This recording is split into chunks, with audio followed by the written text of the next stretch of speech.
55, 55 और 95 हर उम्र के लिए यकसा मुफीद, मफाद आम्मा का आलम बरदार। जरूर सब्सक्राइब करें, लाइक करें, शेयर करें और बेल आइकन प्रेस करना न भूलें। Rabbani the scholar YouTube channel.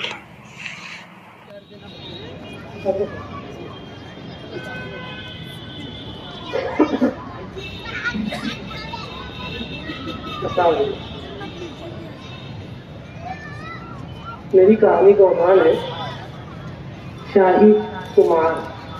शाही कुम्हार है, शाही कुम्हार। रेस्ता नामी गांव में हर बरस मेला लगता था। इस बरस भी मेला लगा तो बादशाह भी वहाँ आ पहुँचा। मेले की दुकानों में घास घास की चीजें रखी हुई थी। उनमें खूबसूरत नक्श निगार वाली दिलकश सुराहियाँ भी थी। बादशाह उन्हें हैरत और दिलचस्पी से तकने लगा। उन तमाम सुराहियों को देखकर बादशाह को अचानक ख्याल आया कि क्यों न कुछ शुहरत कमा दी जाए।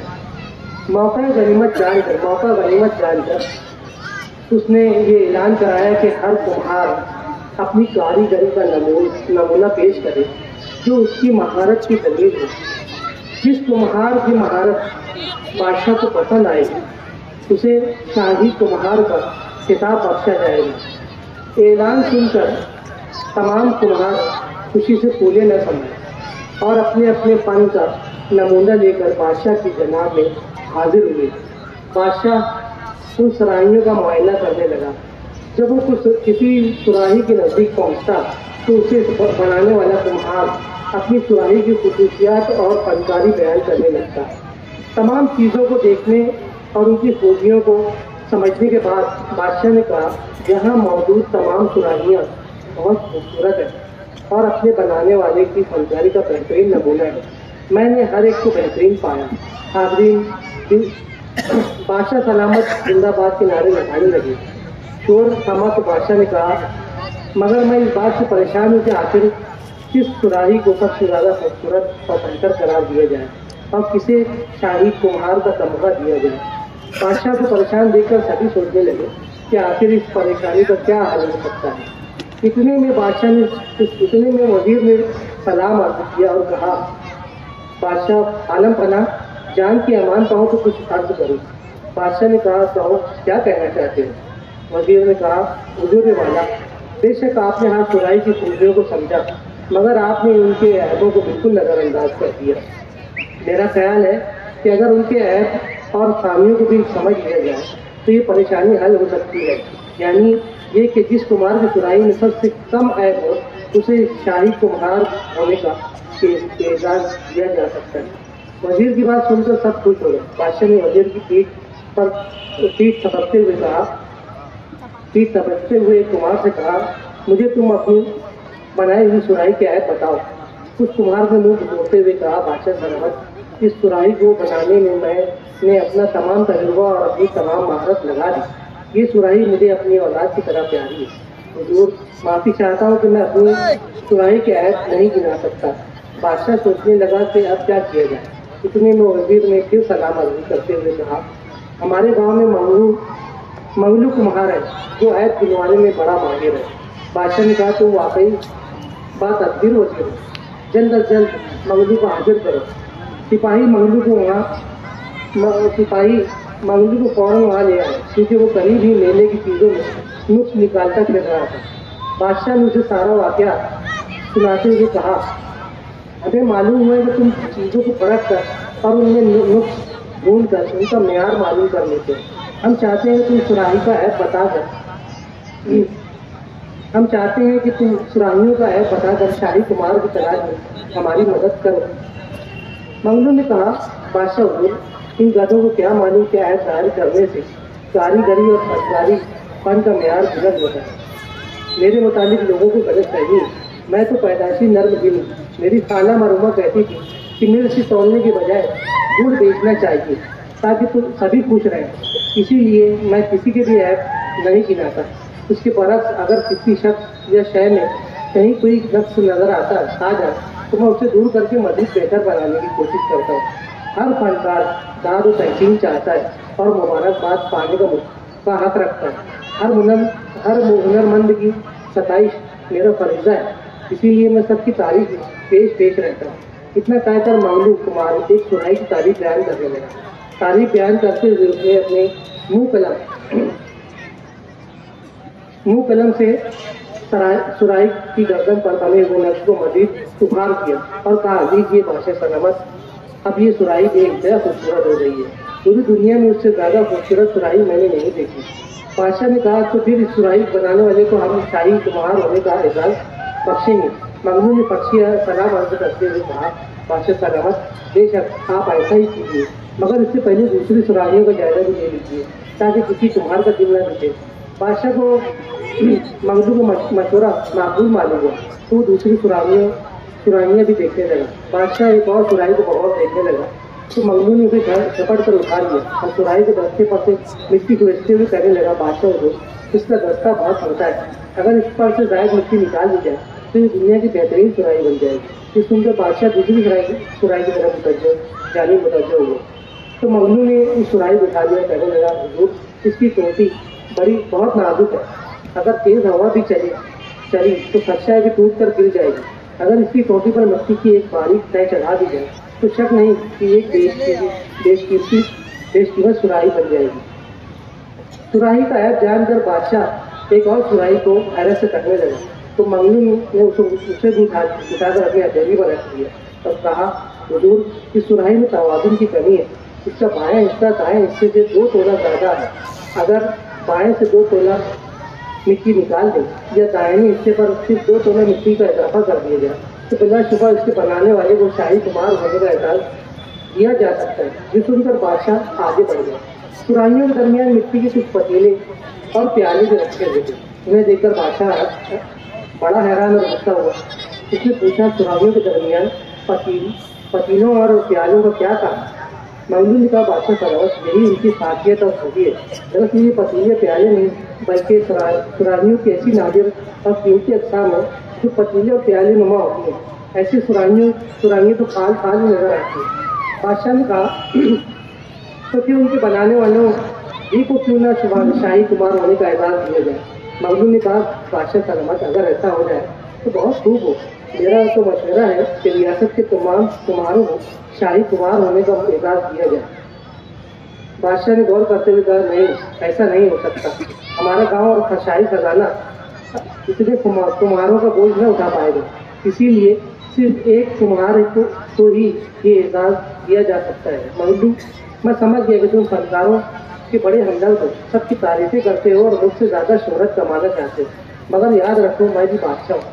اب سچ بتاؤ کہ سب سے کم عیب والی سرائی کس کی ہے تاکہ اسے شاہی کمار ہونے کا اعزاز عطا کیا جائے۔ کمار نے لجاجت سے کہا، بادشاہ سلامت، اگر میں نے کسی ایک جانب اشارہ کر دیا تو ریاست کے بقیہ تمام کمار مجھ سے بدگمان ہو جائیں گے، اگر ایسا ہوا تو آپ پہلی کے محشر میں خدا کو کیا منہ دکھاؤں گا؟ منگلو کی بات سن کر بادشاہ ڈر گیا کہ اس کی رحمدلی اور سخاوت دیکھ کر لوگ کہیں منگلو کو بادشاہ کا بنا لیں۔ اس نے غصے سے کہا، منگلو، میں جانتا ہوں کہ تم چکر چلانے میں بہت ماہر ہو، اب اپنی بنائی ہوئی سرائی پیش کرو۔ بادشاہ کا حکم سن کر منگلو نے اپنے فن کا نمونہ پیش کیا۔ یہ سرائی پتھروں کے چھوٹے بڑے ٹکڑوں سے بنائی گئی تھی۔ بادشاہ بڑے احتیاط سے اور حیرت سے اس انوکھی سرائی کو دیکھنے لگا۔ ان پتھروں کے درمیان بڑے بڑے سوراخ نظر آ رہے تھے۔ وہ سوچ بھی نہیں سکتا تھا کہ ٹیڑھے اور تیکھے پتھروں سے بھی اتنی خوبصورت سرائی بنائی جا سکتی ہے۔ سرائی دیکھتے ہوئے بادشاہ نے پوچھا، منگلو، یہ سرائی تو بہت خوبصورت ہے مگر اس میں پانی کی ایک بوند نہیں دکھے گی، پھر اس کا مقصد؟ منگلو نے کہا، بادشاہ، یہ کوئی معمولی سرائی نہیں جو خدمت خلق کے لیے بنائی گئی ہے، یہ تو فن کے معیار کو بلند کرنے کے لیے بنائی گئی ہے، فن کی تشکیل اور تکمیل کے لیے اسے بنایا گیا ہے۔ بادشاہ نے مسکراتے ہوئے کہا، بہت خوب، جس خلوص سے تم نے ہر سرائی کے عیب کو ختم کرنے کی کوشش کی، میرا خیال ہے کہ اس کی ضرورت کوئی نہ کر سکے گا۔ اس کے علاوہ تم نے ایک بہترین سرائی پیش کر کے سب کو حیران مشتر کر دیا۔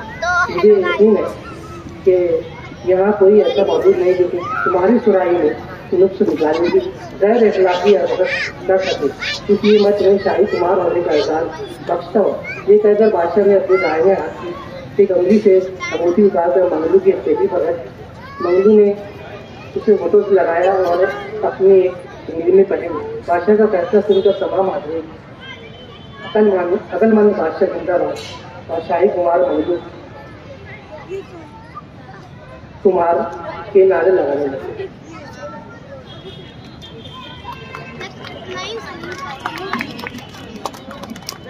बहुत खूब मोहतरम हाज़रीन किराम, मैं आपके गोशगुजार करता चलूँ कि आज हमारी इस नसरी नशिस्त में, जिसमें कहानियाँ, अफसाने और इंशाई सभी पेश किए जाएंगे, हमारे शहर अजीज के एक नामवर फनकार मोहम्मद हसन फारूकी साहब, जिनके फर्जंद अंजुमन ने उनकी एक किताब तरतीब दी है चिराग़ राहगुज़र, मैं उनके फर्जंद अंजुमन शाहिद अनवर फारूकी साहब से मोहतबाना इल्तमास करता हूँ कि आप वो किताबें ले आएँ।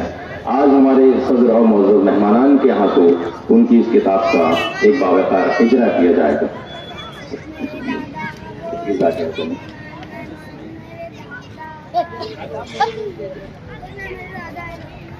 हाज़रीन किराम, ये किताब जिसका इजरा यहाँ पर किया जा रहा है चिराग़ राहगुज़र, ये किताब इजरा के फौरन बाद आपको जो है तो हमारा इस उर्दू किताब मेले में मौजूद जो स्टॉल नंबर 9 है सिटी बुक डिपो का और स्टॉल नंबर 10 है अतफाल बुक डिपो का, इन दोनों स्टॉल्स पर आपको ये किताब दस्तयाब होगी, वहाँ से हासिल की जा सकती है। ये है वो मजमुआ, ये है वो किताब जिसे अजीज मोहतरम मोहम्मद हसन फारूकी साहब ने तख्लीक किया है और इसकी तरतीब उनके फर्जंद अंजुमन मोहतरम शाहिद अनवर फारूकी साहब ने की है।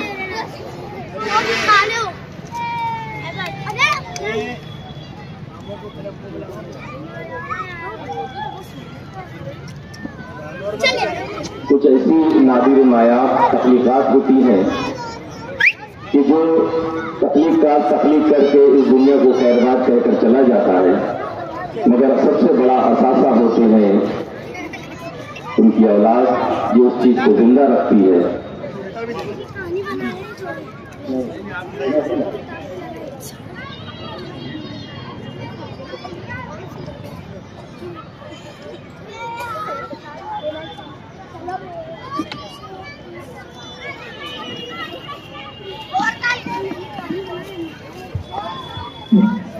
मैं मोहतरम शाहिद अनवर फारूकी और खानवादा शाहिद अनवर फारूकी साहब की जानिब से तमाम मेहमानान और मौजूदीन का यहाँ पर शुक्रिया अदा करता हूँ, जिनके दस्ते मुबारक से इस किताब का इजरा अमल में आया है।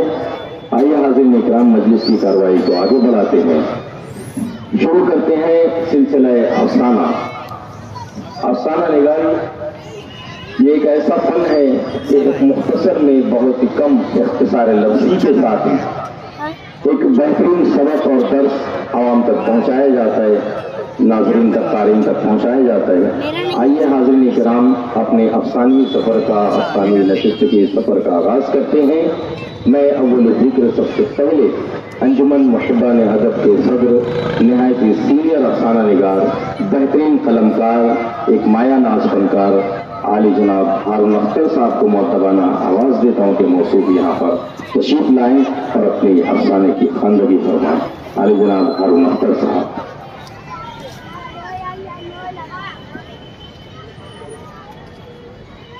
बचपन और 95 हर उम्र के लिए यकसा मुफीद। मफाद आम्मा का आलम बरदार। जरूर सब्सक्राइब करें, लाइक करें, शेयर करें और बेल आइकन प्रेस करना न भूलें। Rabbani the scholar YouTube channel. Rabbani the scholar YouTube channel इल्मी, अदबी, दीनी, मिल्ली, समाजी, सकाफती, तहजीबी, फलाही, तिब्बी, फन्नी, माशी, तिजारती, माशरती, इंतजामी, इनकलाबी, तहरीकी, तहकीकी, तकनीकी, तफ्तीशी, तामीरी, तालीमी व मालूमाती यूट्यूब चैनल। जरूर सब्सक्राइब करें, लाइक करें, शेयर करें और बेल आइकन प्रेस करें। Rabbani the scholar YouTube channel.